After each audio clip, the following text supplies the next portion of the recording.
El Granma se concibió, bueno, hoy se llama Granma, pero ya nosotros desde Isla de Pino habíamos elaborado una estrategia de lucha. Incluía su parte política para demostrar que no había ningún tipo de solución pacífica en las condiciones existentes en nuestro país, bajo la dictadura de Batista. Pero teníamos que demostrarlo ante la opinión pública, para dejar bien sentado que si se iba a producir una guerra, no era por deseo de los revolucionarios, sino por una necesidad inevitable que imponían las condiciones políticas existentes en Cuba. Y en este sentido había mucho la influencia martiana. Tú sabes los enormes esfuerzos que él hizo para demostrar que la única salida que había a la independencia de Cuba era la lucha armada frente a las corrientes reformistas y las corrientes autonomistas.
Yo era un revolucionario que estaba comprometido con mi movimiento.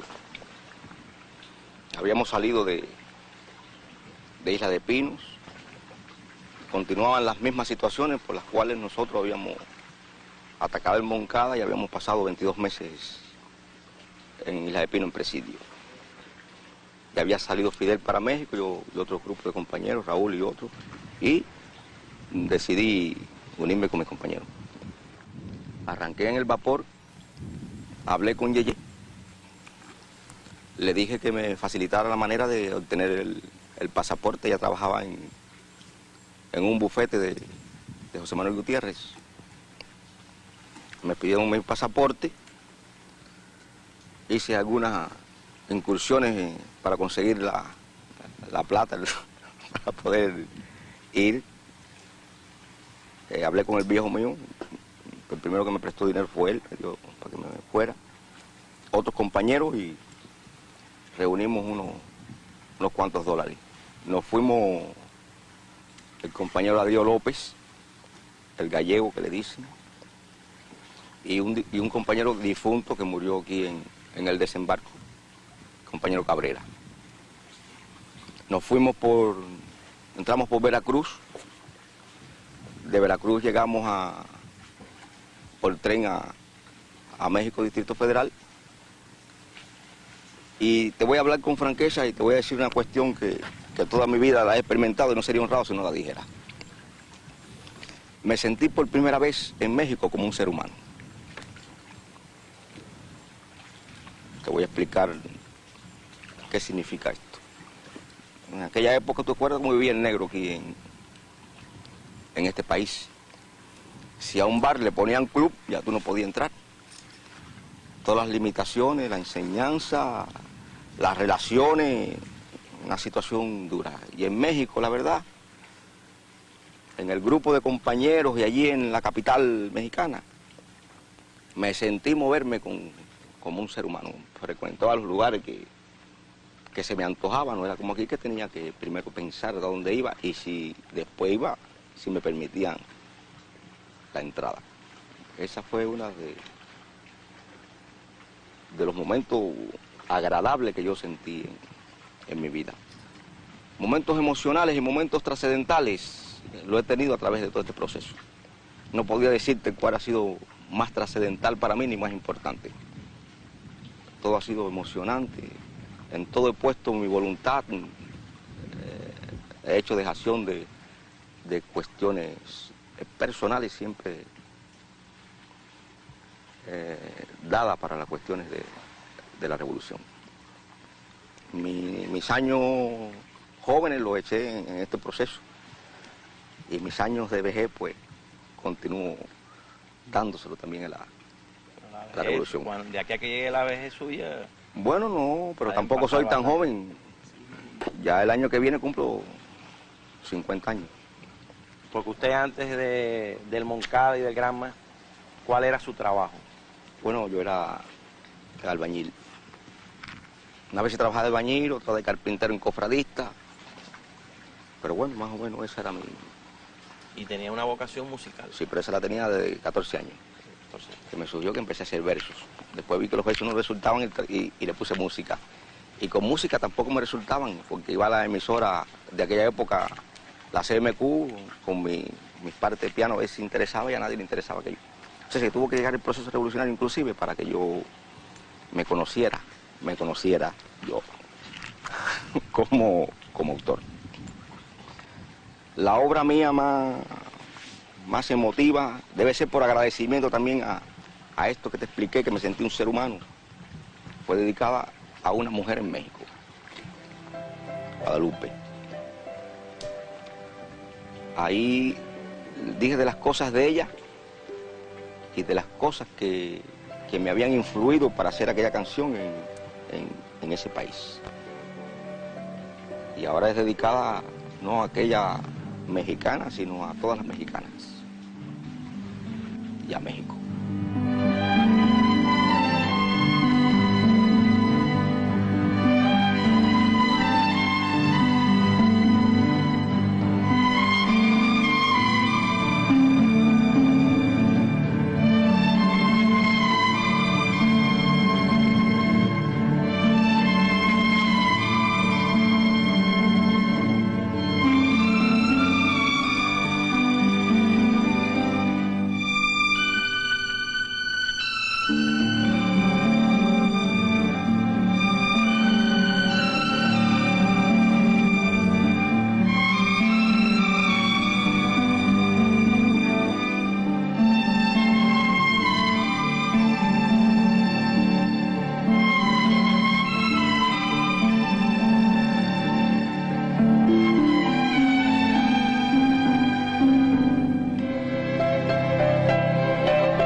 Ya Martí, en 1895, señaló el peligro que se cernía sobre América y llamó al imperialismo por su nombre, imperialismo.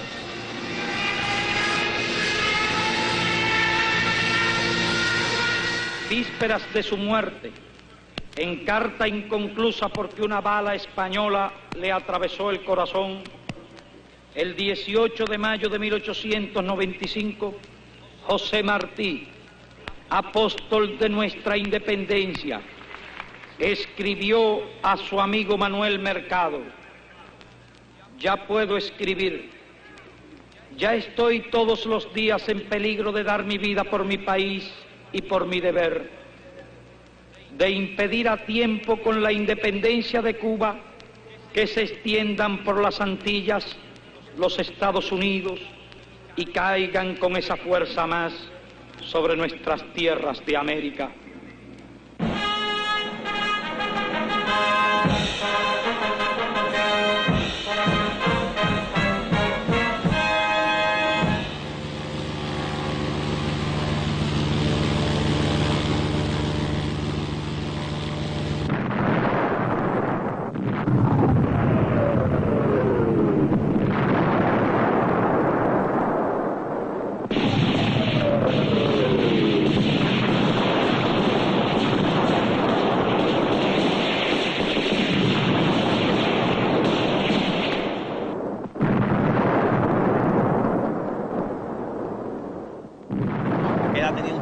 Yo tenía 13 años. ¿Y usted se recuerda algo de eso? Sí, cómo no. ¿Puede narrar algo? Pues la intervención norteamericana, ellos se creían que iban a invadir al mundo. Aquí había cerca de unos 18 acorazados de primera línea de cañones de 16 pulgadas. Aparte los destroyers y cruceros y antes de la invasión estaban allá afuera, afuera de la bahía, estaban todos los barcos. Estaba el Florida, el Nueva York, el Mississippi, el Louisiana, todos esos acorazados grandes. Y desembarcaban todas las tardes, se venían a bañar ahí por donde está Villa del Mar, por donde está la Escuela Náutica, todo eso para acá, se venían a bañar ahí. A veces había hasta 5.000 marinos bañándose todos los días. Y la invasión fue una de las cosas más sanguinarias.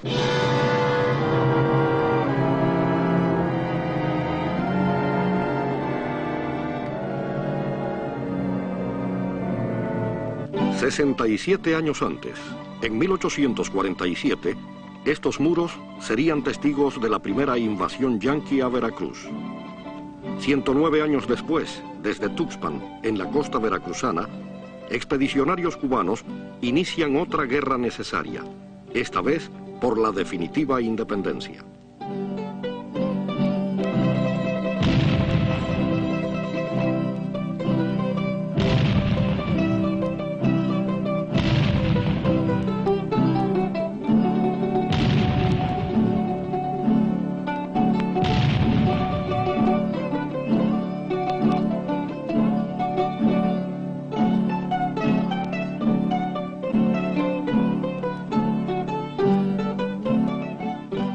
El 10 de octubre de 1955, en el monumento a los niños héroes de Chapultepec, Fidel expresó que aquella hazaña llevada a cabo contra el imperialismo que imponía sus garras sobre toda la América, no solo guiaba el decoro y la dignidad del pueblo de México, sino también la dignidad y el decoro de toda América.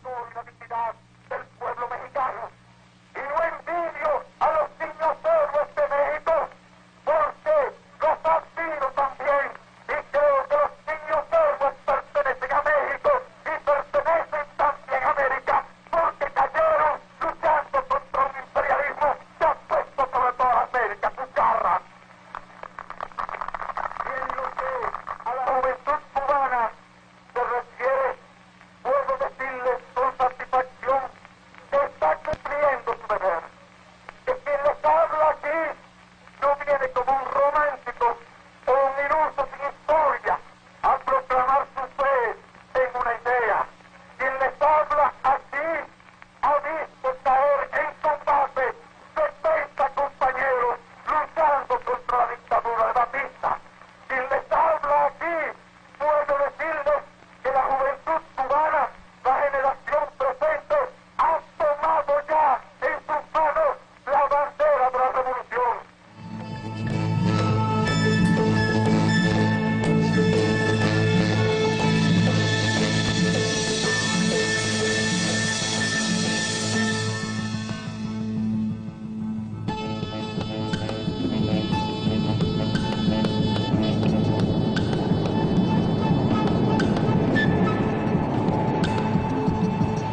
comandantes del cuartel Moncada y del cuartel Bayán.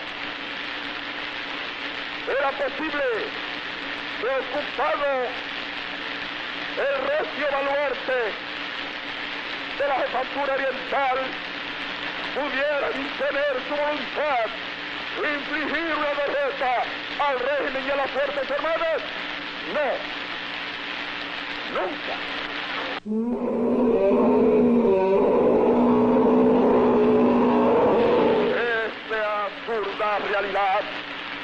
Esta absurda realidad que parece más bien una sangrienta pesadilla ha sucedido en el día de ayer en la provincia oriental. Han costado también numerosas vidas a los atacantes, a los que dirigían estos grupos ansiosos. Se le han ocupado documentos comunistas, propagandas comunistas y libros de Lenin.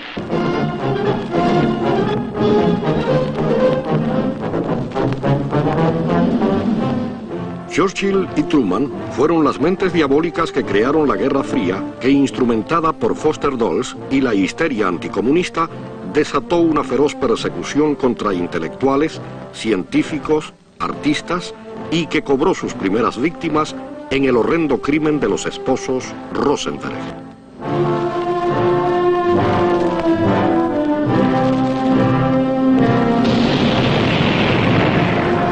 La hora crítica del mundo es hora crítica de Cuba.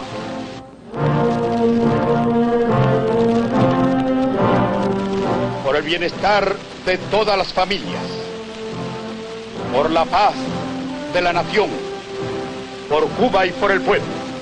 Salud. Salud.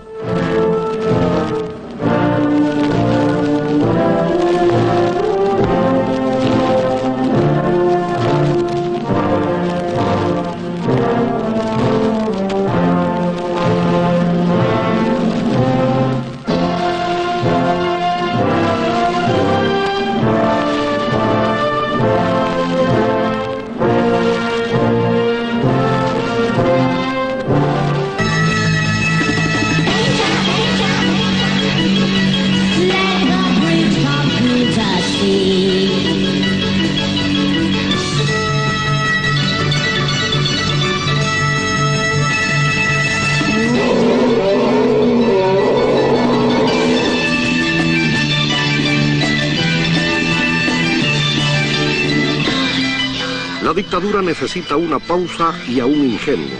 Para ello cita a don Cosme. Pero la mediación, la sociedad de amigos de la República y la democracia representativa son vencidas por el cuartelazo.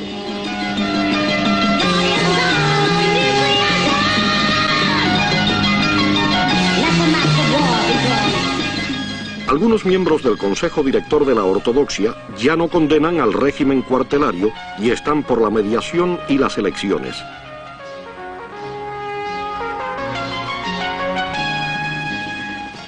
Mientras con el doctor Márquez Sterling, que quiere ir a la línea política, se mantiene una actitud crítica, dura y severa, cuando se trata del señor Fidel Castro, que desacata por completo la línea de la ortodoxia, se tratan de poner todos los paliativos, todas las benevolencias, porque efectivamente hay un fenómeno que la ortodoxia no puede ocultar.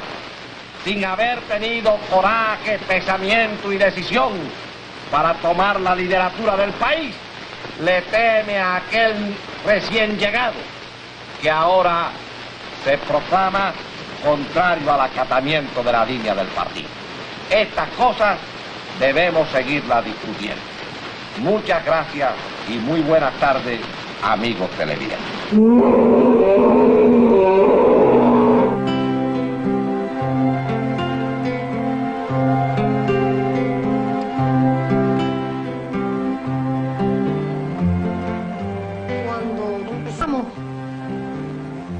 A a pensar que había alguna, por lo menos, que había posibilidades de la amnistía para Fidel y los demás compañeros, Melvin y yo nos dimos a una tarea tremenda en eso.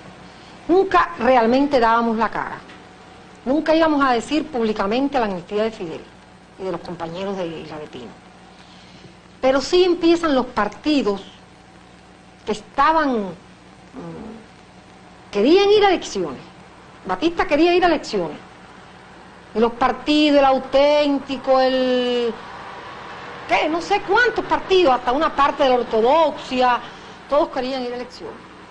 Entonces, Melvin y yo sí nos dábamos a la tarea de ir a los jefes de esos partidos y decirle que qué pensaban, y cuando decían, no, vamos a elección y después enseguida le damos la amnistía a Fidel. Entonces, le decíamos que nosotros no podíamos hablar de elecciones sin saber si que Fidel estuviera en la calle, porque Fidel era el que tenía que decir y estar en la calle para eso. Pero también había muchos grupos, como el MNR, donde ahí conocemos a Armando Jari, a Faustino Pérez. Y con esos grupos, que eran grupos muy de izquierda y grupos de mucha más honestidad que los otros, gente muy jóvenes, también los fuimos a ver, para que ellos lucharan a través, en todos los actos que hubiera, lucharan amnistía, que no se iba a unas elecciones sin la amnistía de los compañeros. Tanto que se hace una movilización popular, gran parte del pueblo, con lo mejor de sí, una gran parte de los politiqueros, con las ansias de que Fidel al salir iba a estar de acuerdo con unas elecciones amañadas, dándole a él un cargo de representante o senador. Y parece que Batista también cree todo eso, y así surge la amnistía y salen ellos para la calle.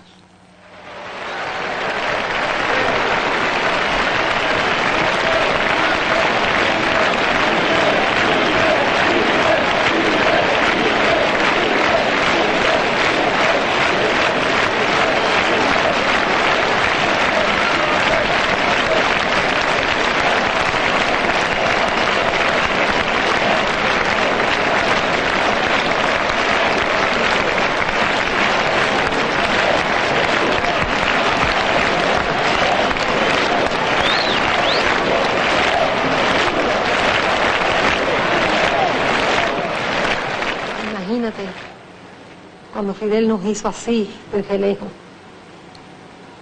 ver a Fidel en la calle, para nosotros fue, yo siempre digo, como ver el sol de verdad otra vez. Aunque no sería justo decir que vinieron recuerdos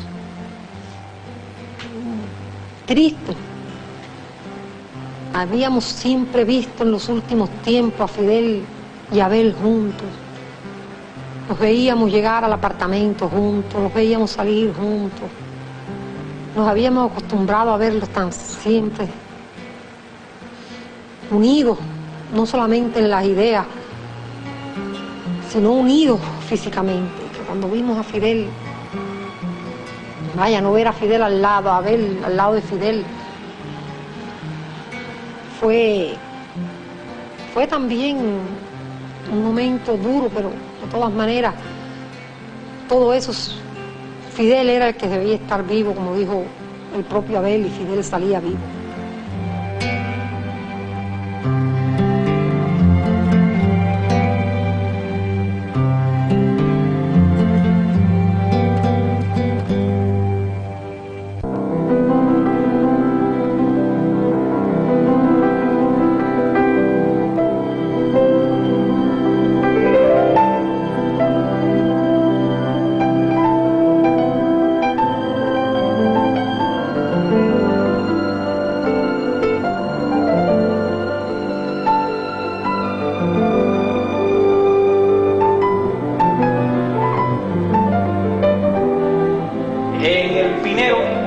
Venía un grupo de compañeros, los moncadistas y otros compañeros más. Allí ellos toman el acuerdo planteado por Fidel de ya constituir un movimiento a partir de la acción de Moncada y constituir un movimiento que plantean llamarle el Movimiento 26 de Julio. Yo recuerdo que en aquella ocasión Fidel vivía en una casa que está, un apartamento que está en los altos del Jardín Le Printemps, ahí en la calle 23. Recuerdo que aquella casa era un hervidero en entre salida de gente, la gente venía, dirigentes de la oposición novatista. Hay que ver que Fidel, cuando va antes de ir a Moncada, no tenía esa autoridad política. Sale de Moncada con una autoridad política, sale en virtud de la amnistía y se convierte allí en una figura política importantísima, pudiéramos decir, ya en el país. Y los compañeros que del Moncada, el grupo del Moncada, arrastran una gran fuerza política, emotiva, en la juventud y en amplios sectores populares. En esas condiciones, Fidel empieza a hablar con distintas figuras y con distintos compañeros que teníamos responsabilidades o que estábamos trabajando en algunas de las organizaciones que se oponían a Batista. Nosotros, particularmente, yo pertenecía, junto con Faustino Pérez y otros compañeros, al Movimiento Nacional Revolucionario que dirigía un profesor llamado Rafael García Bárcena, un hombre de ideas democráticas y un hombre muy honesto. Y recuerdo que Fidel nos plantea ir a tener una conversación con el profesor Bárcena para tratar de unir todos los elementos revolucionarios, todos los elementos de carácter revolucionario, insurreccional, con posiciones de lucha insurreccional específicamente contra Batista y todos los factores que fueran factibles unirse en aquellas coyunturas. Y fuimos a una entrevista con Bárcena, creo que allí estuvo el compañero Faustino, Bárcena, Fidel y yo, no recuerdo si había un compañero más, es posible que hubiera habido otro compañero más, y por allá por una casa en la calle, en el barrio de la Sierra, por allá. Y efectivamente, como señaló el señor Faustino en una entrevista que le hicieron hace poco, allí Bárcena planteó la necesidad de la conspiración militar, la necesidad de la conspiración militar y que esa era la vía, y entonces Fidel le dijo, bueno, usted hace la conspiración militar y nosotros vamos a ocuparnos de organizar revolucionariamente la insurrección y el pueblo. Nosotros vamos a hacer el trabajo con el pueblo. Hay que tomar en cuenta que Fidel nos está haciendo una labor de proselitismo para integrar a toda una serie de factores a la lucha insurreccional. Y entonces Fidel nos dice, bueno, si el profesor Bárcena hace algo, ustedes están con él, pero como nosotros vamos a trabajar en esta dirección de la insurrección popular, de la lucha armada con el pueblo, entonces, en tanto están ustedes con nosotros. No, ya nosotros estamos. Porque realmente nosotros ya no teníamos seguridad de que el profesor pudiera hacer algo, aunque era una figura muy respetada por nosotros. Entonces, posteriormente a eso se produce una reunión en una casa cerca de los ferrocarriles. Creo que Faustino también narra esa reunión, en la cual nosotros conocimos por primera vez, a través de un planteamiento que hizo el compañero Fidel, de que, bueno, todo ese grupo que se iba a quedar allí y se iba a organizar en un movimiento que se llamara Movimiento 26 de Julio. Tal como nosotros concebíamos la cosa en aquel momento, es que la dirección que tenía que integrarse en Cuba debía preparar las condiciones para la lucha armada y la huelga general en el país. Y concebíamos en apoyo a la invasión, al apoyo a la expedición que Fidel iba a organizar, y que después fue el Granma, porque ahora la llamamos Granma. En aquel momento, podríamos llamar la expedición que Fidel iba a organizar.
también eres editor. Sí, también soy editor y impresor por descendencia, porque mi abuelo fue impresor muy famoso aquí en México, porque él publicó los corridos, canciones y atacó al porfiriato y a muchas gentes que hemos tenido malas aquí en México. Y por descendencia sí, seguí esta carrera de impresor. A pesar de, después de mis cosas como ser luchador profesional, lo cual también sirvió para que Fidel Castro o Alejandro me dijera que podía yo servirle en esa situación. Pero también una de las cosas en que él tuvo muchas cosas en que quiso que yo hiciera fue sus primeras publicaciones de él, el manifiesto número 1, el número 2, todos los bonos que se fueron haciendo y los cuales en esta prensa aquí se hicieron. ¿Todavía funciona la máquina? Todavía. ¿Qué tipo de máquina es? Bueno, es una francesa, de las primeras mecánicas que vinieron a México. 1890 y tanto. ¿Y eso que estás haciendo? Bueno, esto es una publicación de un libro que voy a hacer. Mira, como verás, aquí dice editor Antonio Vanegas, para 1890. ¿Y esto que tienes aquí está...? Bueno, esta es la Catrina, la famosa calavera de José Guadalupe Posada, 1852-1913. ¿Cómo fue editado el manifiesto, aquel primer manifiesto? Bueno, tú sabes, había que hacer el linotipo, ¿no? Eso era un problema, porque aquí en México está prohibido hacer todas esas cosas subversivas. Entonces, viendo ese problema, pues, a base de un amigo me lo hizo. El linotipo, entonces, la forma, todo, que fue nada más 2 páginas, una página, ¿no? Tamaño triple, cuarto de triple, por los 2 lados impresa. Entonces, me lo hicieron, y aquí Fidel estaba, pero mira, desde un día, 2 o 3, constantemente para allá y para acá, diciéndome, Vanegas, ya está, ándale, apúrate. Entonces, fíjate, Fidel, de allá, fíjate, esto es chico, ¿no? Entonces, de allá para acá, de 2 zancadas, Fidel llegaba, iba nervioso para allá, para acá, venía, Vanegas, apúrate, y entonces agarraba una hoja como esta prensa, camina aquí, Maranoni se llaman estas prensas, agarraba un pliego, lo empezaba a leer, y yo nomás lo veía de reojo, ¿no? Porque yo me paro aquí y agarro el papel y lo estoy poniendo, y yo le veía, está bien, Fidel, me decía, párale, le digo, ¿qué tiene? Un punto.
Toma 3, lugar donde tiraban con ametralladora y pistola.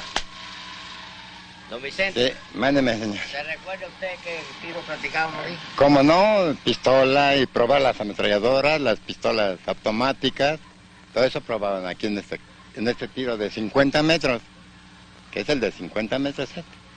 Y aquí pues venían todos los muchachos a tirar aquí. ¿Usted se acuerda de todas las cosas que nosotros poníamos para...? ¿Cómo no? ¿Qué no poníamos? me recordar los platos. ¿Se acuerda de los platos? Poníamos unos a 500 metros hasta allá, otros a 400.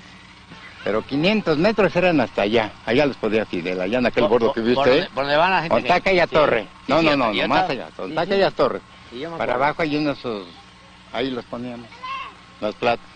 Y luego los bajaba para acá, dice, ahora bájamelo aquí a 400 metros.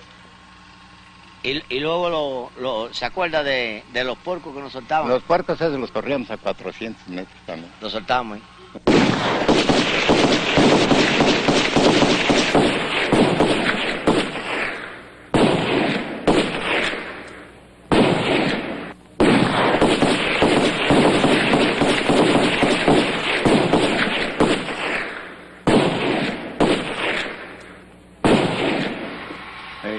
Aquí.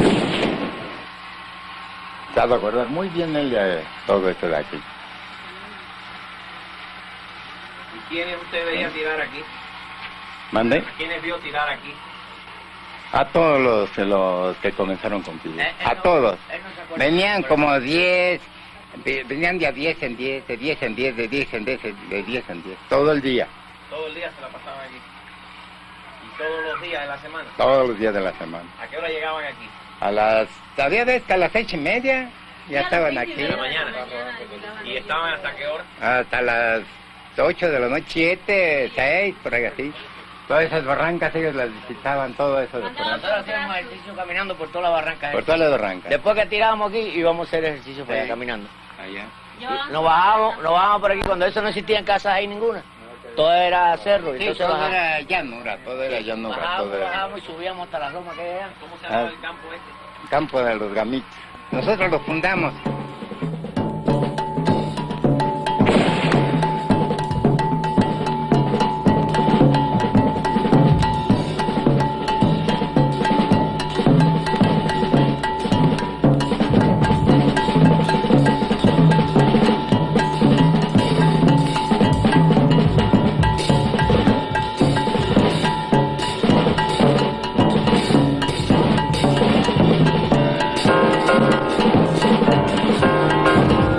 Y nosotros principalmente empezamos a hacer ejercicio aquí en Bucareli 118, que fue un gimnasio de Raúl Romero y de Gori Guerrero, luchadores profesionales también, que me facilitaron, nos dieron todas las facilidades para que aquí viniéramos los 40, 30, 60 compañeros que veníamos diario a hacer ejercicio de defensa personal, como te dije antes.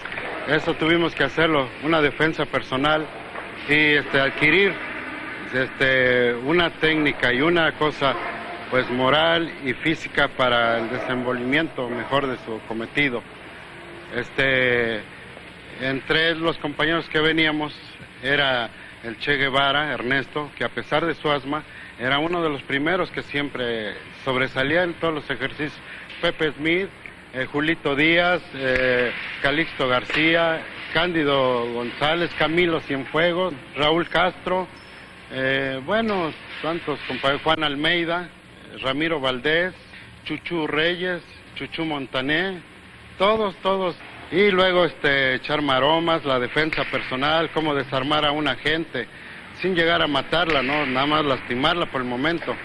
Y luego, el siguiente paso fue las caminatas que se hicieron, que entonces a eso se les llevaba a los cerros del Chiquihuite, allá por la villa, al norte de México, a caminar, le dábamos rueda, vuelta al cerro y bajábamos por Tlalnepantla.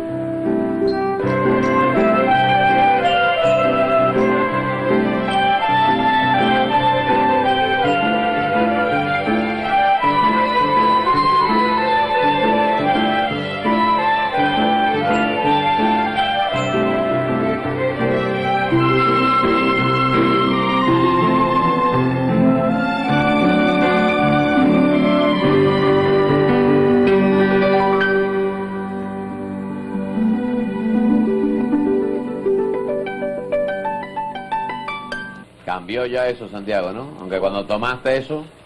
No, lo que ha cambiado es la carretera. En el 71 esa carretera estaba así. En el 75 hicieron una carretera nueva y ya pasan voces por ahí, guagua. Pero la casa es lo mismo. ¿Y este es el viejito? Y ese es el viejito, ya se murió. ¿Y el de los gamitos se murió ya también? También. Todos se van muriendo. Don Erasmo Rivera, ese es el nombre suyo y apellido. El mío. ¿Cuántos años hace que usted vive aquí? Pues hace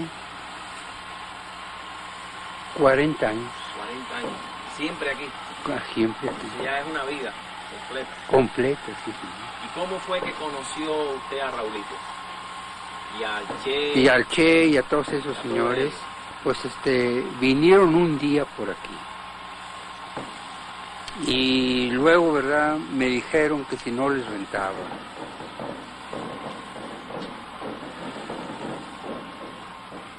Y después, ¿verdad?, pues entramos en pláticas.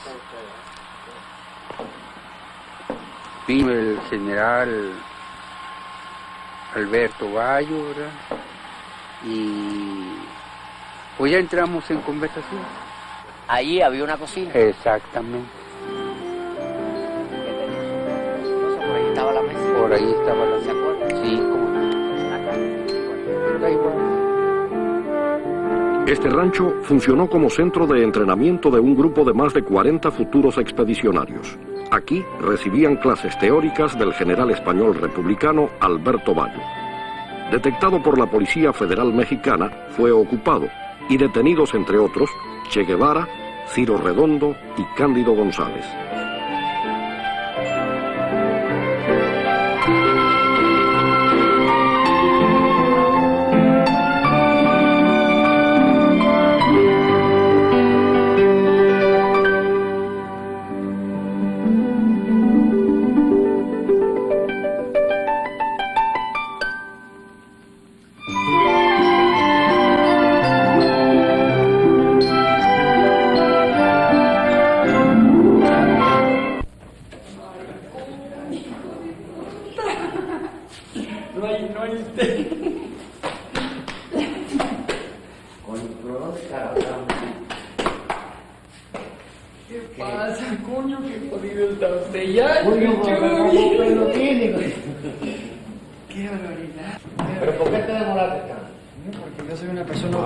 Siéntate ahí, mira, ahí te tengo una cartica pues.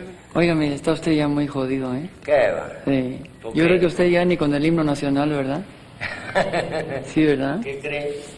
Que yo creo que ya no sirve usted para nada. Sí. Sí, que se tiene que meter de artista. Es todo el único remedio que le queda.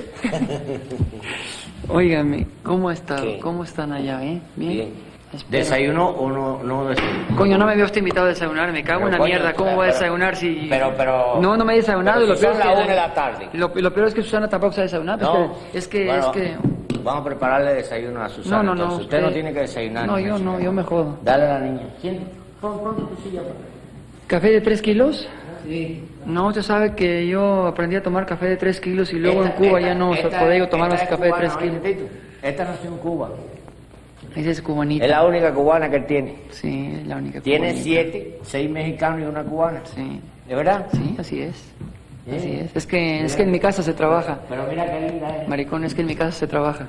¿Sí? Sí. ¿Se trabaja? Se trabaja. Sí, de noche, ¿no? De noche y de día, coño. Perdón, ¿usted cómo se llama?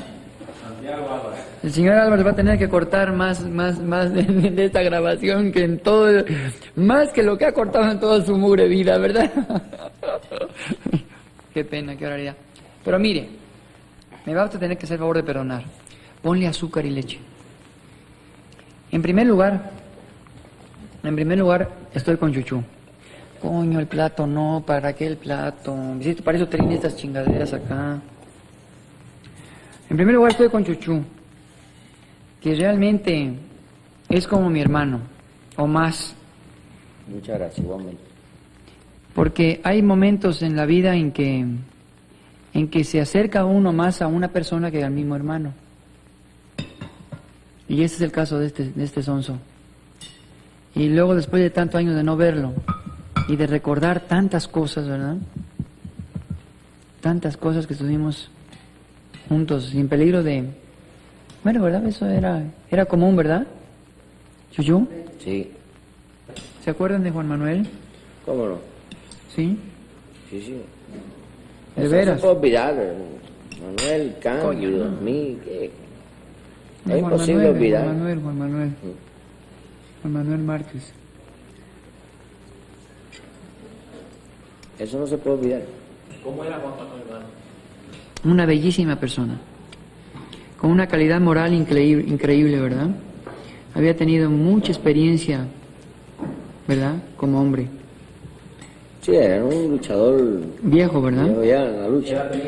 Era grande, ¿verdad? Era un poco mayor que nosotros, ¿verdad? Sí, él me llevaba a mí creo que 4 o 5 años. Sí, era grande, y era una persona... Estuviera hoy, cuando aquello sí. Era todo un hombre, todo un caballero. Fíjese usted que que una de las condiciones que yo le puse a Alejandro, a Fidel, era no tratar nada más que con él. Indudablemente, yo tenía que ser incógnito para poder desempeñar mi trabajo, mi función, ¿verdad? Y ya Fidel se daba cuenta más o menos mi responsabilidad, mi manera de trabajar, y etcétera, etcétera, etcétera. ¿Y quién sería Juan Manuel Márquez? Que un día Fidel me dijo, le voy a presentar a mi hermano. Es una cosa que sí lo debo de decir, porque yo lo comenté muchas veces con muchas personas. Cuando a mí Fidel se me presentó en mi negocio y me pidió unas acciones de Mecanismo. ¿Tiene usted acciones de Mecanismo belgas?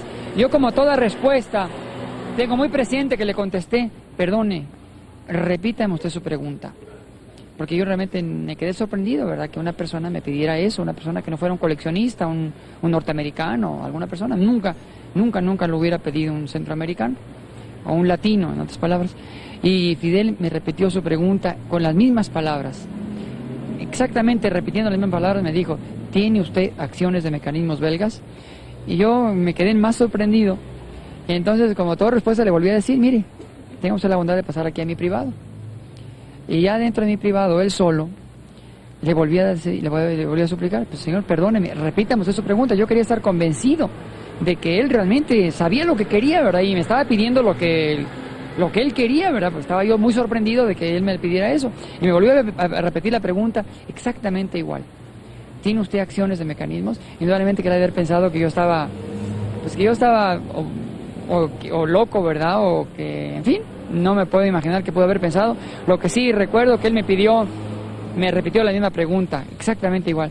Entonces yo me acuerdo muy bien lo que le contesté, porque para mí fue el principio de toda mi labor, mi pequeña colaboración a la revolución. Yo me acuerdo muy bien lo que le contesté.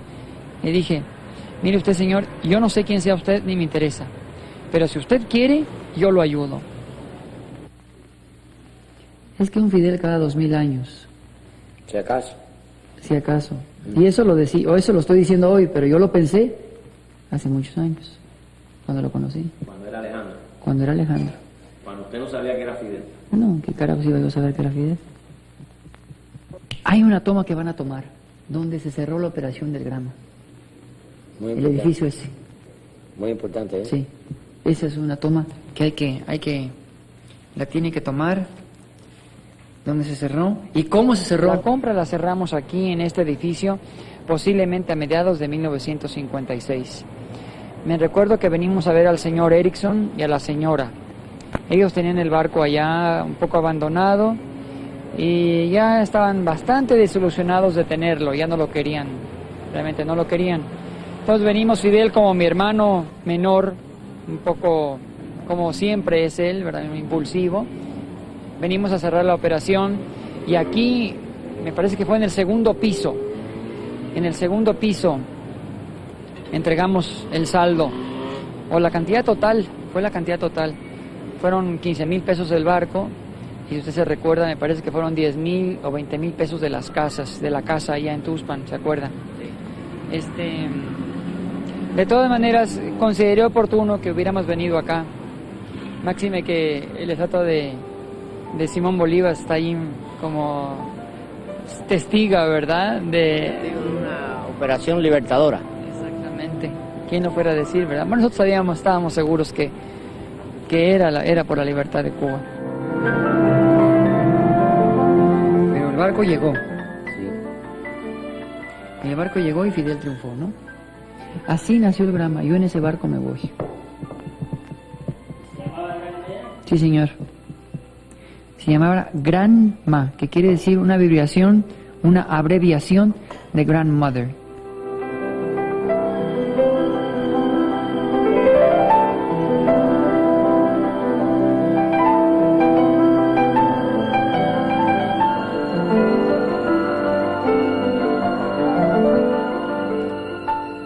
¿Qué sensación tuvo usted cuando le dijeron que usted no podía ir en la expedición del Gran Macúa? Le voy a hablar con toda franqueza.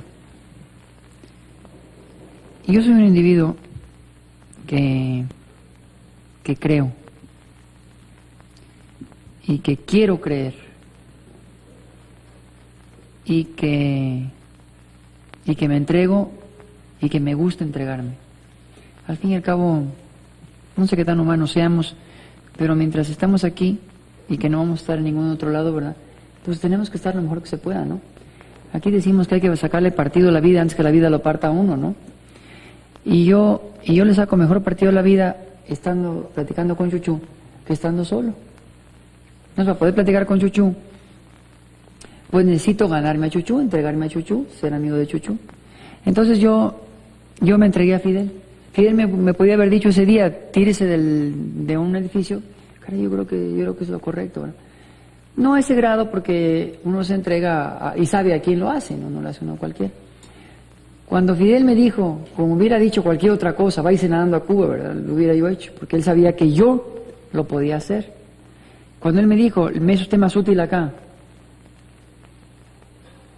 yo sabía que lo que él decía no había equivocación. Yo sí tenía ilusión de ir con él,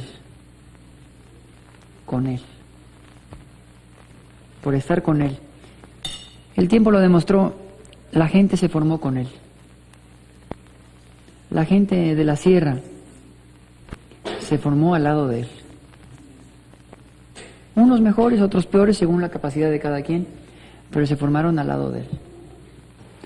Lo que nosotros tenemos, lo que vale en nosotros nada más, es haber conocido a Fidel, ¿verdad? Haberlo captado, haber creído en él y haber luchado al lado de él. Eso es lo que vale en nosotros.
esta región venía mucha gente a tirarle al venado, a pescar, a tirarle al jabalí, inclusive a cortar leña. Y oían la balacera que tenían ustedes allá donde estaban practicando. Y me dijeron en cierta ocasión, oiga, ingeniero, ¿y quiénes son esos individuos que andan con toda esa balacera? Le dije, no, es que tengo rentado ahí porque son unos individuos que vienen a cazar. Dice, hombre, pues con ese ruido que arman nunca van a poder matar un venado. Además le espantábamos los venados de ellos. Sí. Que aquí había un plan de entrenamiento complejo, diría, que consistía en hacer prácticas de tiro en las márgenes del río que veremos,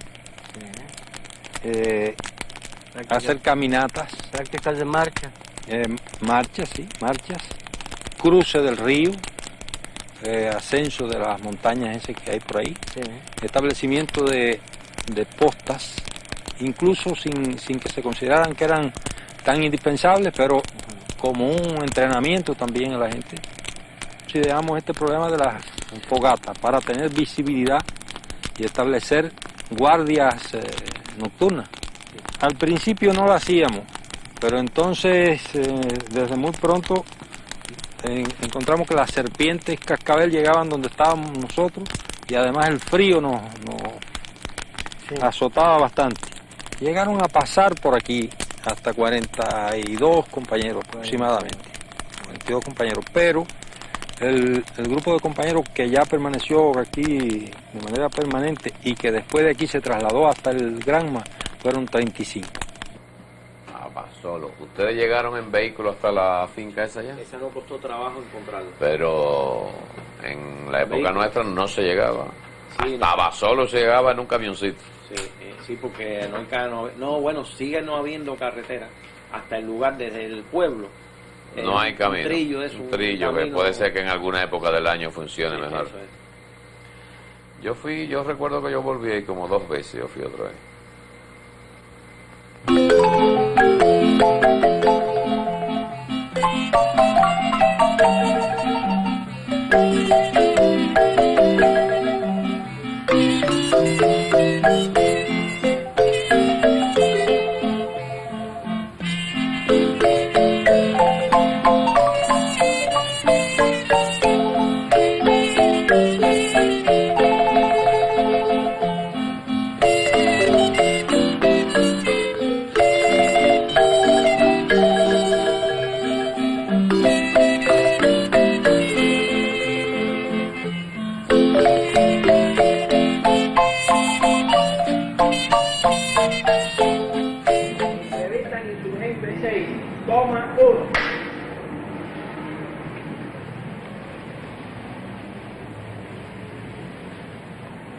Este es Insurgente 6.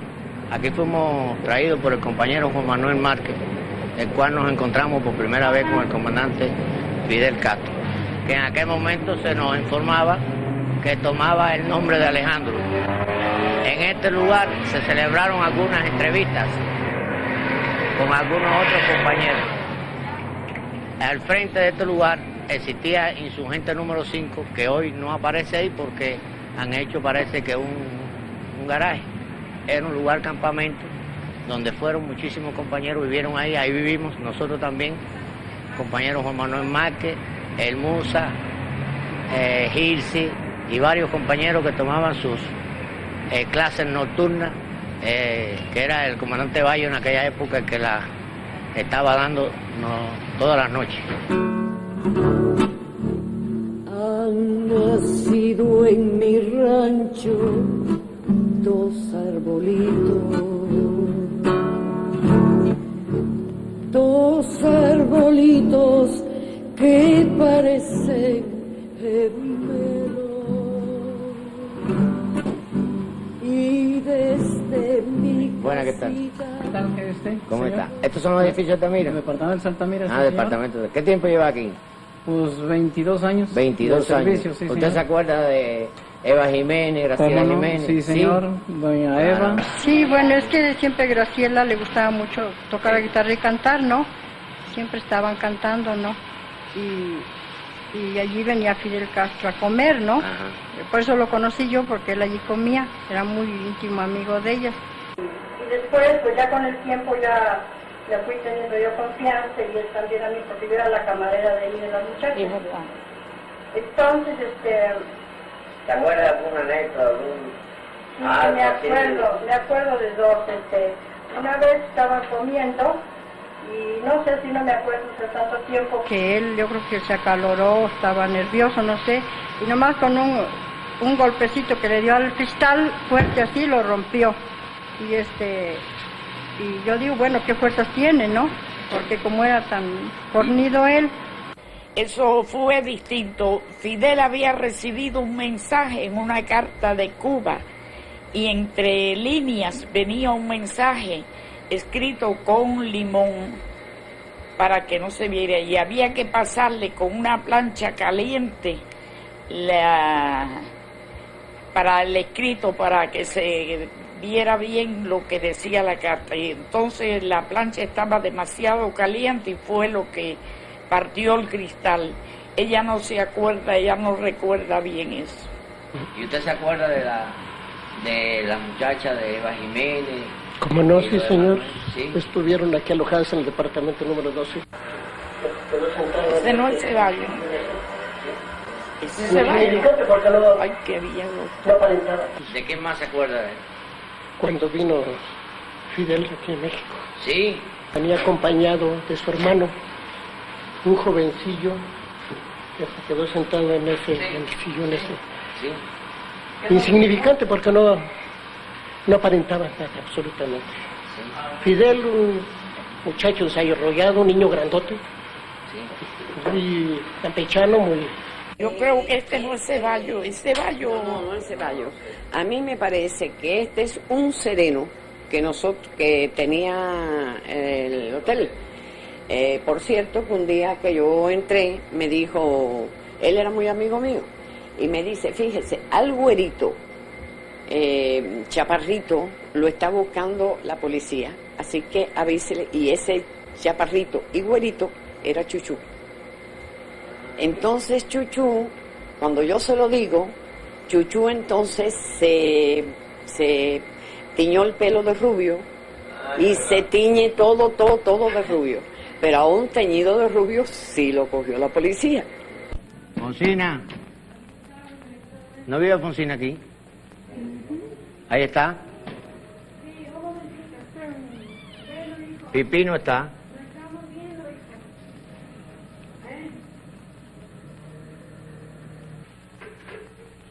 Bueno, Alfonsino no está. Aquí estoy. Caramba. Pero no te acuerdas. Hombre, qué bárbaro. Pero qué gorda tú estás. ¿Cómo te va, Chuchú? ¿Qué tal estás? Oye, ¿te acuerdas? Claro que sí, ¿cómo no me voy a acordar? Oye, pero qué gruesa tú estás. El señor no me saque así sin... ¿Sin qué? Ay. Oye, ¿y tú quién eres? No, pero ven acá, muchacho. ¿De verdad? Oye, ¿y Pipí dónde anda? ¿Y a qué hora viene? No tarde en venir ahorita. ¿Sí? ¿Qué están haciendo aquí? Pues esto, estamos recordando los tiempos pasados. No me digas. Sí, todo. Ay, que me da mucho gusto verte, qué bárbaro. ¿Tú ves que tu casa es histórica también? Pues yo ¿Y digo tú eres parte de la historia de Cuba? Sí, ¿Eh? bueno, si quieres. Ah, es que tú eres parte de la historia nuestra. ¿Eh? Pues si lo reconocen así. Pues Ah, también, pues ¿no? sí. Sí. ¿Eh? Oye, ¿qué me cuentas de Almeida, de todos ellos? Pues de bien, Chucho Montaner, te mandan de un todo, abrazo. De Ya. Melba Hernández. Sí, Melba quería venir. ¿Y por qué no vino? Bueno, porque no podía venir todo el mundo. ¿De vinieron ustedes? me mandaron a mí, sí. Ay, qué bueno, me da mucho gusto. ¿Y Fidel? De lo mejor. Qué bueno, De lo mejor está. qué bueno. ¿Y Raúl? Bien, También está por allá. bien. Sí, Ah, cómo nosotros nos han no. abandonado del todo. ¿Te acuerdas de la fiestecita que se daban aquí? Pues sí, siempre fueron. El merengue aquel que bailábamos. ¿Tú ves? Los poquitos ratos que teníamos alegría casi los teníamos aquí. Los cafecitos aquellos que tú hacías. Todo lo que estuvieron haciendo aquí conmigo, todo el tiempo. Las tortillitas aquellas que tú traías. Todo el tiempo estuvieron aquí. Sí. Nosotros siempre estamos recordándolo. En una Navidad mandé tarjetas por todos lados. Claro que pues a Fidel no le puedo mandar porque no sé dónde está. Ni a dónde se le dirige, ni nada, pero no voy a poner Fidel Castro Cuba, ¿no? Pues fíjate La Habana, que Cuba. casi que le tienen que poner así, porque los mismos Fidel están a punto de Maicí que en el Cabo San Antonio. Sí, ya sé, que como recorre siempre. toda la isla. Bueno, ahí está ya. Esa es la señora de Benítez. Mira quién está aquí. ¿Quiénes son? Ay, caramba, pero siempre el Chuchú Reyes, qué gusto me da verte. ¿Y qué me estás entrevistando? ¿Qué me estás haciendo? ¿Qué me estás haciendo? Vinimos a saludarte. Qué bueno. Estamos recorriendo los lugares por donde estuvieron todos los compañeros. Qué bueno, me alegro, Chuchú. ¿Tú te acuerdas de todos los compañeros que estuvieron aquí? No, ¿cómo no me va a Sí. acordar? ¿De cuántos te acuerdas? A ver. De todos. Sí. ¿Pero cuánto, ven? Bueno, pues de los que convivían conmigo, con mi mamá, Camilo, el Che, tú, pues gran parte están muertos, ¿no? Anmejeira, ¿quién otro? Cándido González, pero Cándido está muerto, mamá. Sí, bueno, no importa, fueron todos. Pues, ¿cuál otro? Ay, Faustino Pérez. ¿Cuál otro? Aldama, Almeida, ¿no? Sí. Todavía tengo buena memoria, ¿verdad? Pero tu mamá se acuerda de más. El Musa. Ah, Félix, el Musa. Te digo, pero yo dije que de algunos, algunos de los de mi aprecio estaban muertos.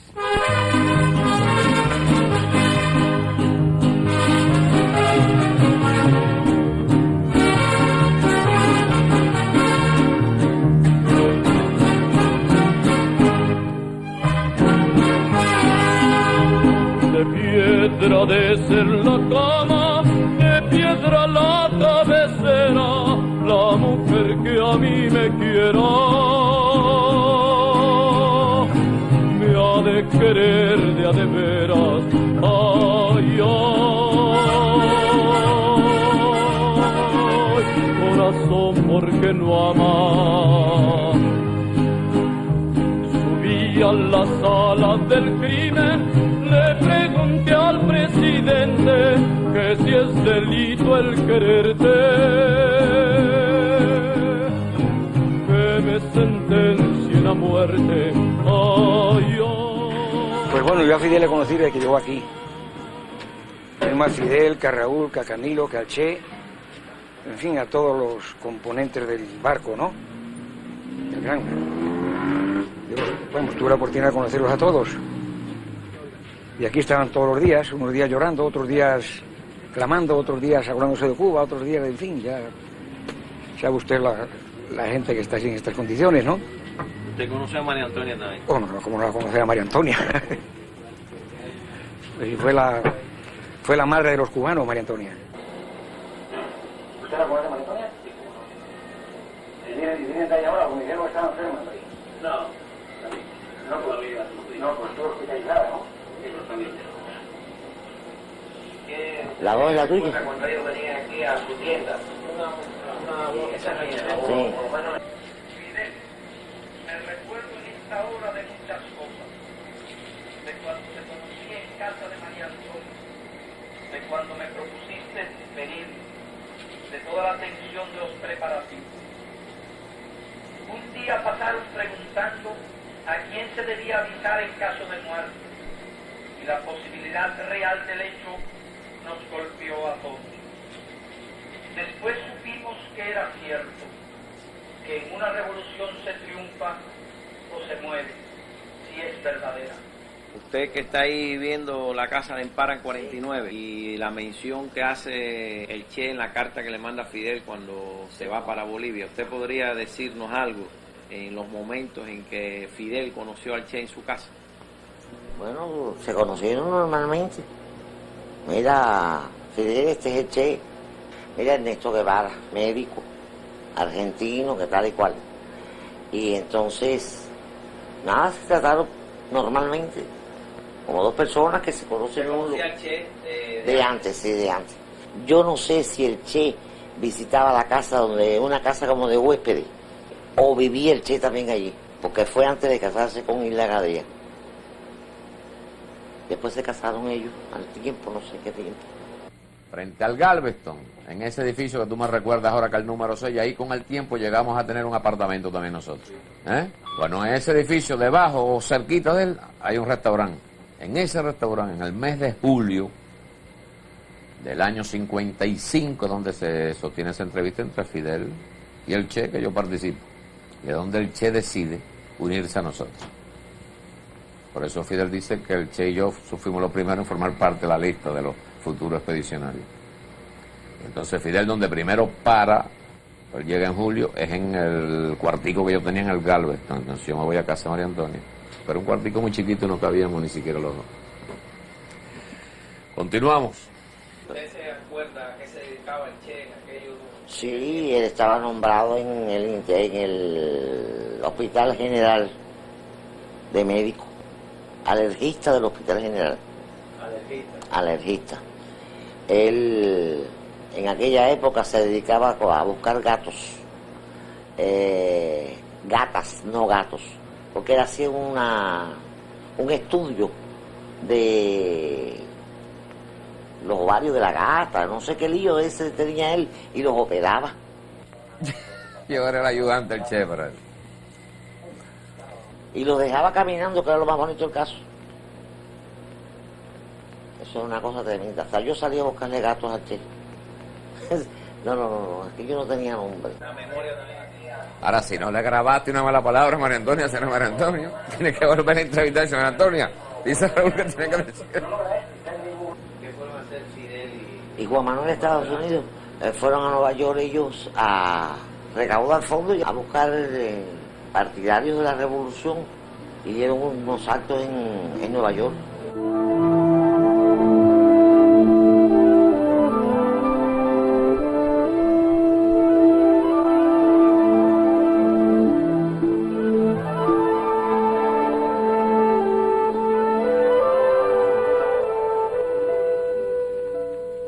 Vinimos a organizarle a los cubanos, vinimos a realizar la obra que ya nos enseñó el apóstol en el 95.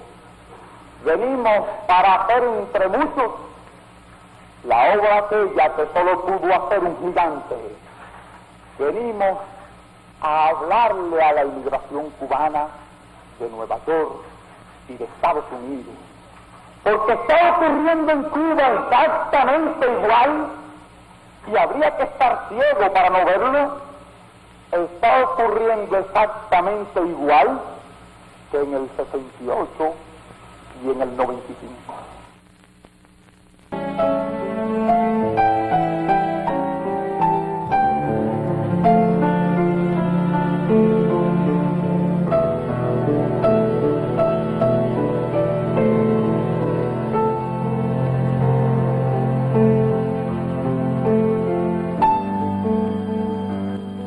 Después pasaron a Miami, de Miami se fueron a Tampa, que fue cuando yo alcancé a Fidel en Tampa, porque habían rumores en México que andaban buscando a Fidel, parece que para balacear.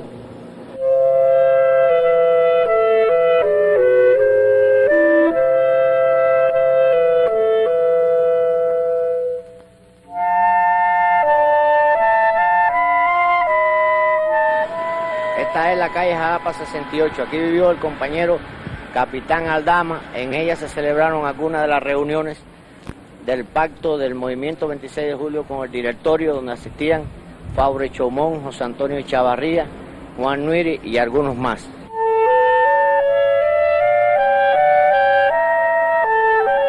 En los días que se firmó la Carta de Unidad con el directorio, en este hotel se hospedó Juan Pedro Calvó, Servía y Machadito. Yo acompañé una noche a Raúl y a Ñico, que vinieron a una entrevista con ellos, y a entregarle además un dinero para el regreso a Cuba. Se hospedaron en una de las habitaciones de arriba. Y la visita, el encuentro, la entrevista fue por la noche. ¿Y ahora? ¿De qué día fue? ¿Qué día fue esto? Fue en los días de que se firmó la Carta de la Unidad. ¿Y por qué fueron detenidos? Porque nos siguieron la noche anterior a que me agarraran a mí. Habían seguido a Fidel y un federal lo denunció. A ellos los agarraron por la noche y a mí me fueron a buscar por la mañana.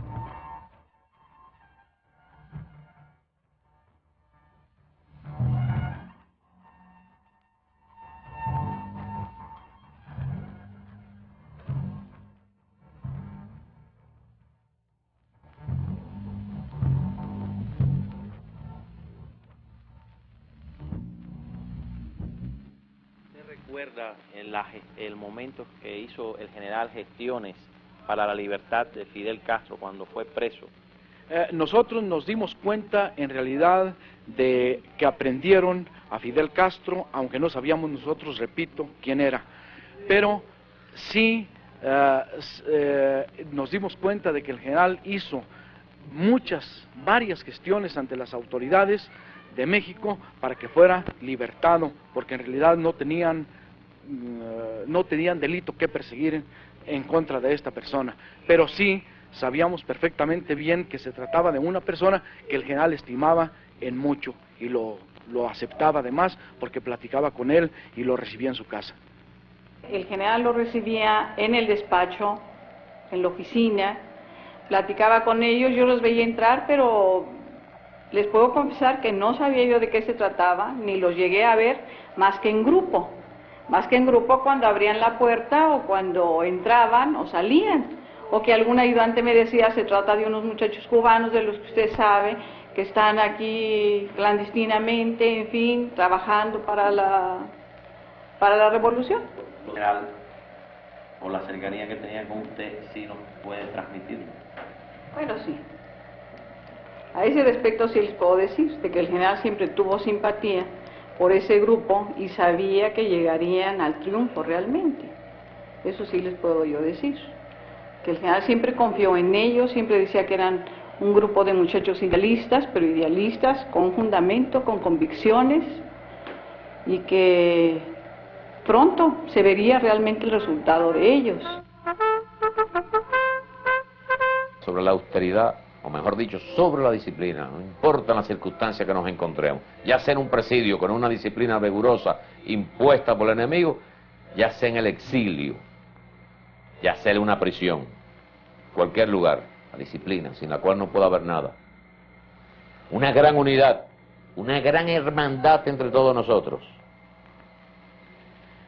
una gran austeridad.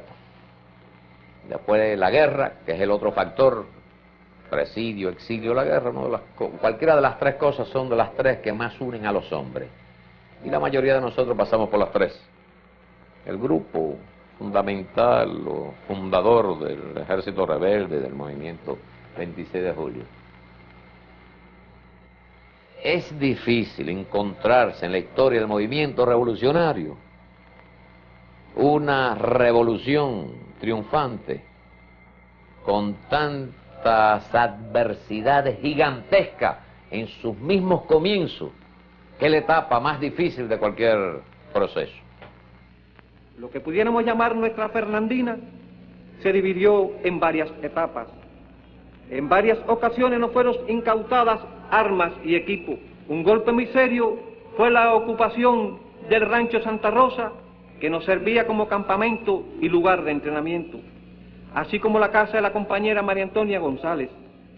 Fidel y una veintena de compañeros fuimos detenidos y recluidos en prisión durante un mes. Al final, cuando en medio de contratiempos y tensiones nos aproximábamos a la hora de la partida, se produjo el último y uno de los más duros reveses en aquella etapa. 3 de las casas que nos servían como campamento fueron descubiertas. Aquí en Sierra Nevada 712 vivía Enio Leiva y Pedrito Miré. De aquí fue donde ellos cayeron presos y donde nos ocuparon la federal unas cuantas armas valiosas a nosotros. O por lo menos en una posposición del plan insurreccional, solo sirvió para hacer que Fidel se creciera aún más y decidiera salir a todo trance y sin más demora para Cuba.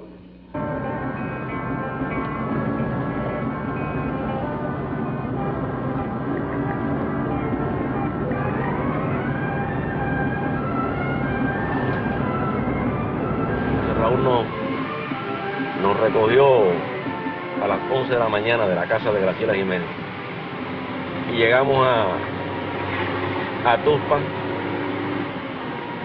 ya a caer la tarde, ya de noche.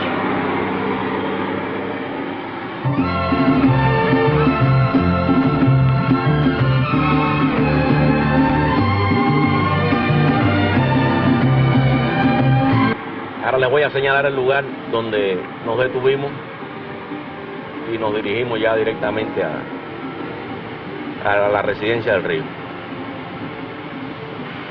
Bueno, el camino antiguo era esto.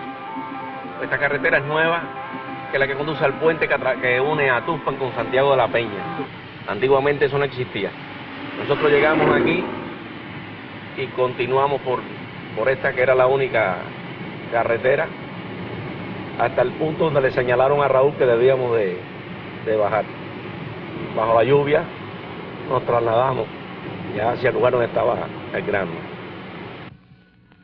Bueno, desde el punto aquel donde nos bajamos el automóvil, caminamos directamente por este camino bajo la lluvia, seguíamos a Raúl hasta este lugar aquí donde está la casa. En aquella época la cerca esta no estaba porque nosotros entramos por aquí. Después empezamos a llegar a otros compañeros que iban directo al grano. Pero Raúl entró en la residencia y nosotros entramos con él.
Nosotros trasladábamos paquetes para el barco, sabíamos que estaban entrando compañeros porque lo sentíamos por este camino.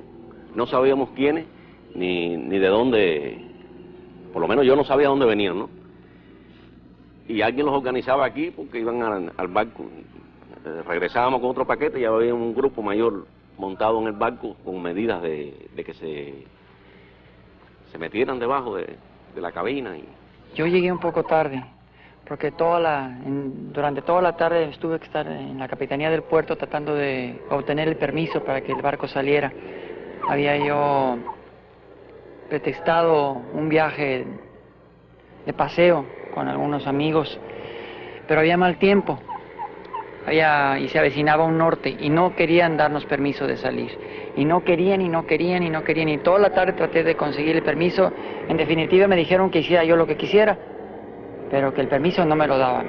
Ya al final, después que los compañeros casi todos estaban en el barco, se dejó acercar a los compañeros, a algunos compañeros que se iban a quedar, que se quedaron. Incluso la compañera Melo Hernández llegó hasta aquí, y otros compañeros, que el Cuate también. Y aquí nos despedimos, diríamos, y arrancó el yate en esos momentos, cuando quedaron aquí una serie de compañeros. Debe haber sido triste para Melba quedarse aquí, esa decisión de quedarse. Ella insistió mucho en ir, pero una decisión de Fidel. Una decisión de Fidel.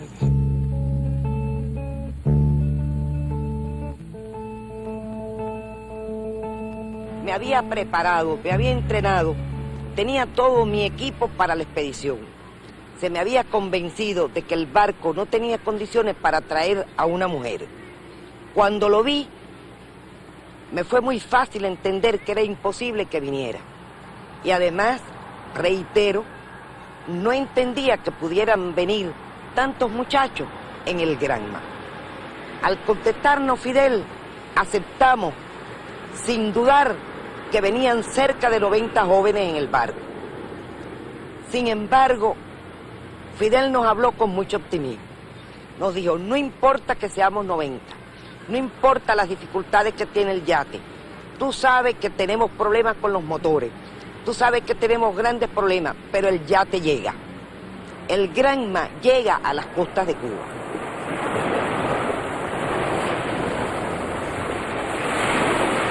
En condiciones muy difíciles, perseguido internamente en México, puesto que lógicamente nuestras actividades, en cierta forma, aunque no se dirigían contra el Estado mexicano, violaban las leyes mexicanas. En condiciones muy difíciles tuvimos que organizar a los hombres, entrenarlos, buscar los medios para venir a Cuba y preparar la expedición. Cuando salimos nos estaba buscando la policía de México, a todos. Incluso perdimos una parte de las armas que traíamos. Solamente pudimos traer el armamento para los 82 hombres y algunas armas adicionales que después fue imposible prácticamente trasladar. Nosotros habíamos hecho una discutible promesa de que en 1956 seríamos libres o mártires. Se puede discutir la procedencia de esa promesa, pero en realidad teníamos que luchar duramente contra el escepticismo reinante en Cuba y contra las tendencias políticas que buscaban seguir la vía electoral haciéndole el juego a Batista. Por eso tuvimos que hacer aquella dramática promesa y estuvimos siempre decididos a cumplirla. Si a última hora no hubiese sido posible venir en el Granma, nosotros habríamos venido de cualquier forma, aunque fuesen 8 o 10 hombres. Esa idea estaba absolutamente presente siempre, con el propósito de cumplir la promesa que se había hecho. Pero históricamente, porque uno cuando analiza los hechos históricos piensa que no era necesaria esa promesa. Pero una vez que se hizo, fue necesario cumplirla.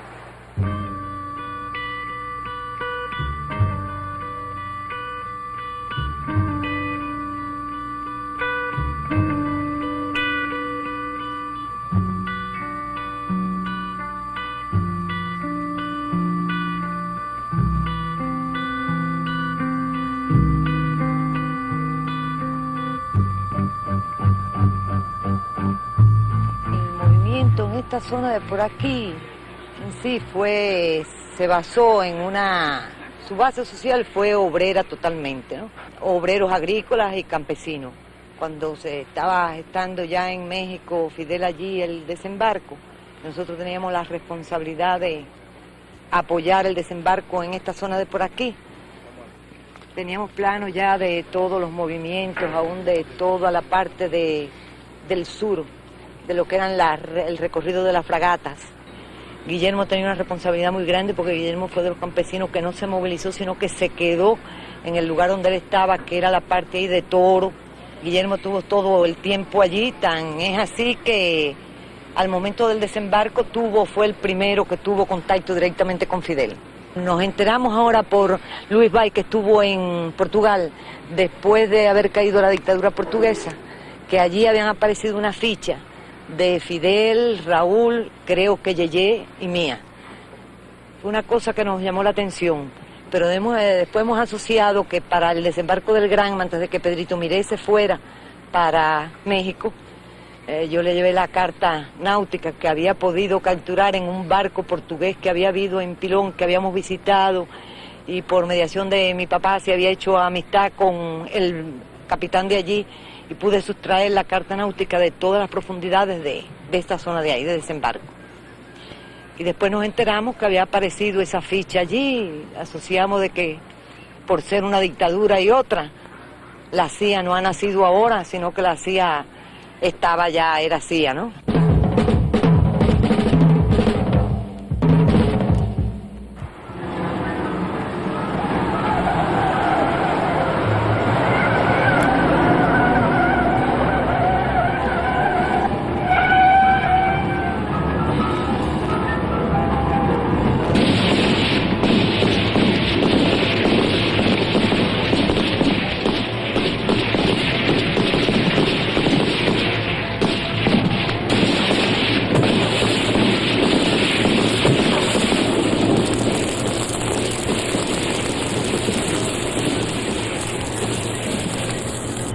Pero ese día, la orden que nos dio Frank fue que no dijéramos que iba a ser de acción ya del desembarco, sino que iba a haberse un gran simulacro.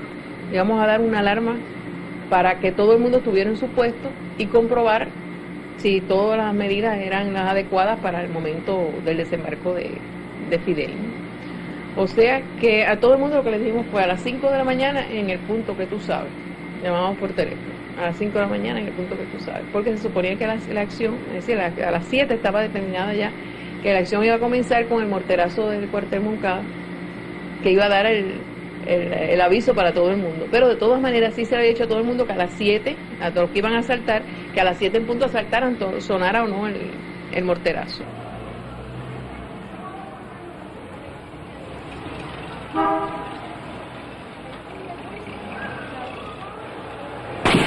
Yo estoy situado al lado del teléfono, en la casa de Santa Lucía.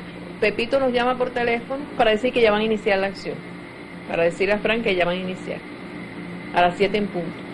Y ahí, bueno, sentimos ya los tiroteos, sobre todo de la estación de policía que quedaba muy cerca, y se realiza la acción de la marítima, que quedó bien, de la policía marítima. Y bueno, ahí nos quedaba a nosotros esperar, porque la idea era que todos se fueran concentrando en el Estado Mayor para dar parte de cómo se había realizado la acción y recibir las órdenes de lo que se haría después.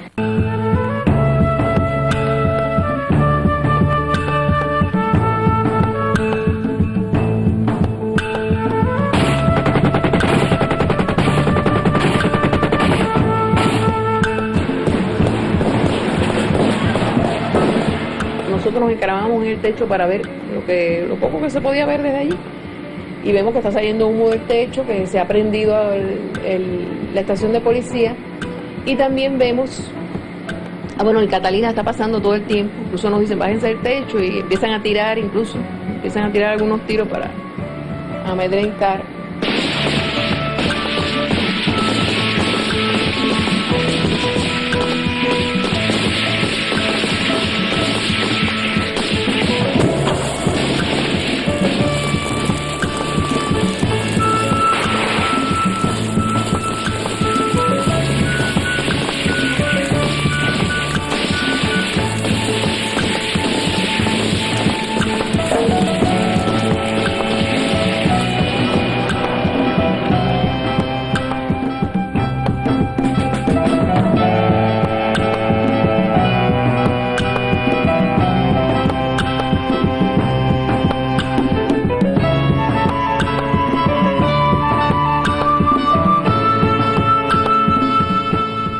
Poco después de todos estos sucesos del 30, en que ya él a cada una de las provincias y a cada uno de los municipios se había entrevistado con ellos, con los jefes de cada uno de ellos, y cada uno de ellos había establecido sus compromisos del tipo de acción que iba a realizar, que les era posible realizar porque no había armas, ¿no?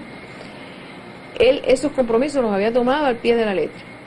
Y después de los primeros contactos con Fidel, con los compañeros del ejército rebelde, y que se establecen los primeros contactos no ya personales, sino a través de los mensajes, él inmediatamente se dio a la tarea de ir por toda la isla, tomándole a cada uno el informe de qué acción había realizado, si no lo había realizado, por qué. Es decir, en una forma muy disciplinada fue exigiéndole a cada uno la responsabilidad por lo que se había comprometido antes del 30 de noviembre. Frank era extraordinariamente organizado, exigía disciplina de los compañeros, y en la formación de los compañeros se mezclaba esto que yo les decía a ustedes, sus características de maestro y de militar.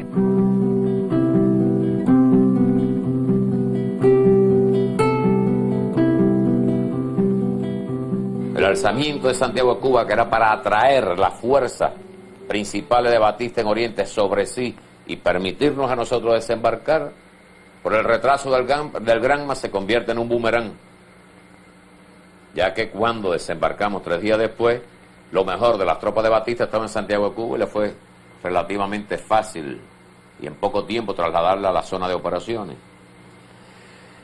Segundo lugar, en vez del lugar previsto, desembarcamos, desgraciadamente, a pocas decenas de metros de una pequeña playa llamada Las Coloradas, que nos hubiera traído como consecuencia un ahorro de varias horas. Desembarcamos en los pantanos que desconocen.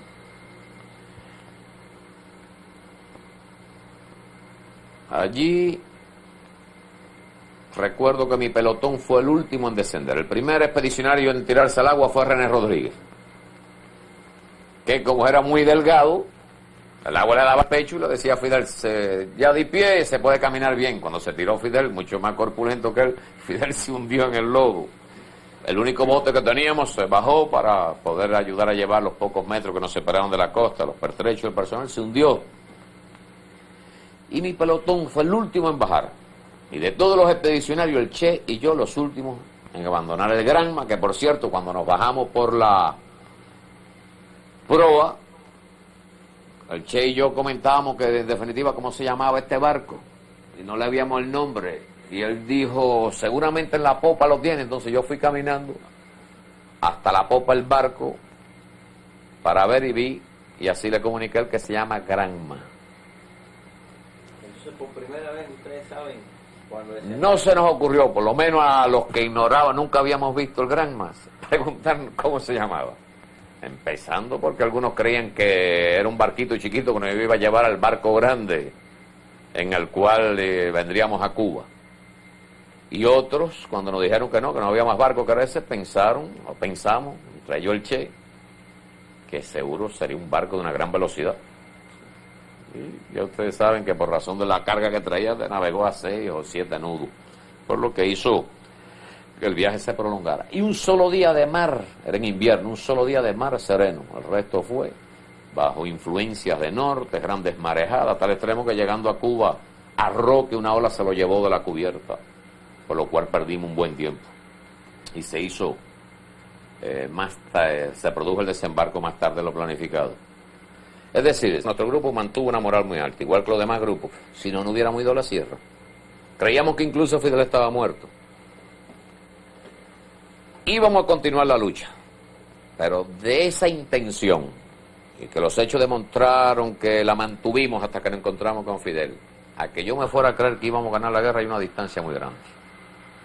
Yo prácticamente, y comparten esta opinión los compañeros que estaban conmigo, íbamos a la Sierra Maestra a continuar la lucha por un deber con los compañeros que cayeron, pero no, ni me pasaba por la mente la posibilidad de que podíamos ganar la guerra. Me alegré inmensa cuando me entero que Fidel está vivo, que está cerca donde yo acampo, allá en la finca de Hermes Cardero. Cuando hacemos contacto esa noche y viene ese abrazo con los compañeros y su famosa exclamación, con 7 fusiles, ahora sí que ganamos la guerra. Por eso yo llegué a la conclusión que Fidel se había vuelto loco. Y eso se lo vino a decir a él después que triunfamos. Esa es la victoria que siempre tuvo él y que en los meses posteriores supo inculcarnos a todos nosotros.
Ya tú ves este mar donde estamos nosotros ahora.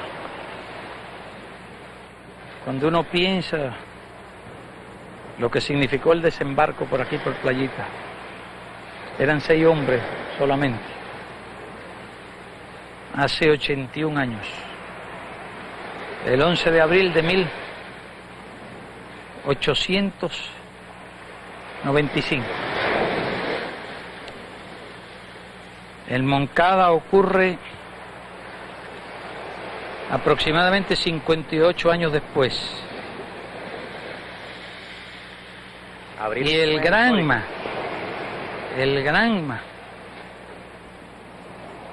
ocurre 61 años después de Playita, desembarco del Granma. Ahora me pongo a imaginar lo que significó aquel hecho. Desembarcar de noche por esta costa. No abundan estas playas. En el diario de Martí dicen que a las 7:30 se prepararon para desembarcar. Ya en aquella fecha era de noche. La noche era tormentosa. Martí dice que rumbaron mal. Llegaron aquí a las 10 de la noche. En una noche oscura. Me pregunto cómo pudieron encontrar esta playita. Porque indiscutiblemente en estas costas, en las zonas de rompiente fuerte y de roca, habría sido virtualmente imposible desembarcar. De puro milagro encontraron un rinconcito tan pequeño como este, que apenas tiene 80 metros, para desembarcar. Más allá hay una playita un poco mayor, pero después no se encuentran playas por estos lugares. Cuando veníamos en el helicóptero hacia acá, estábamos mirando la topografía del terreno.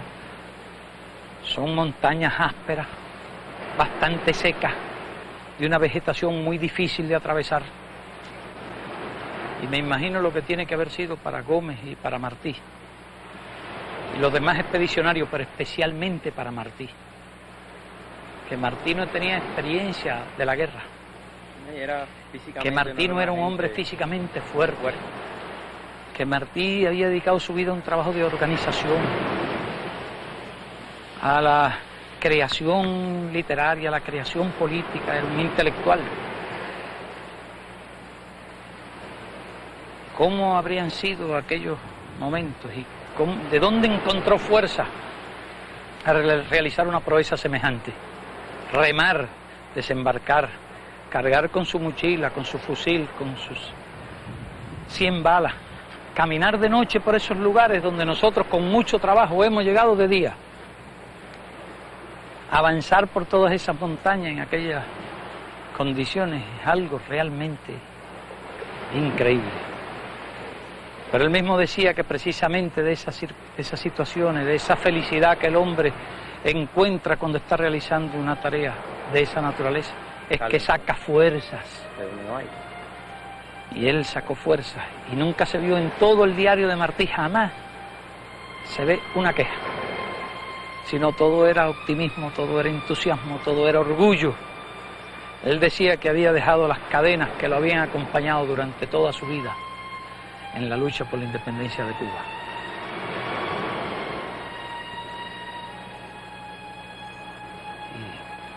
Y yo creo que fue una proeza extraordinaria. Y este lugar, este es un lugar sagrado.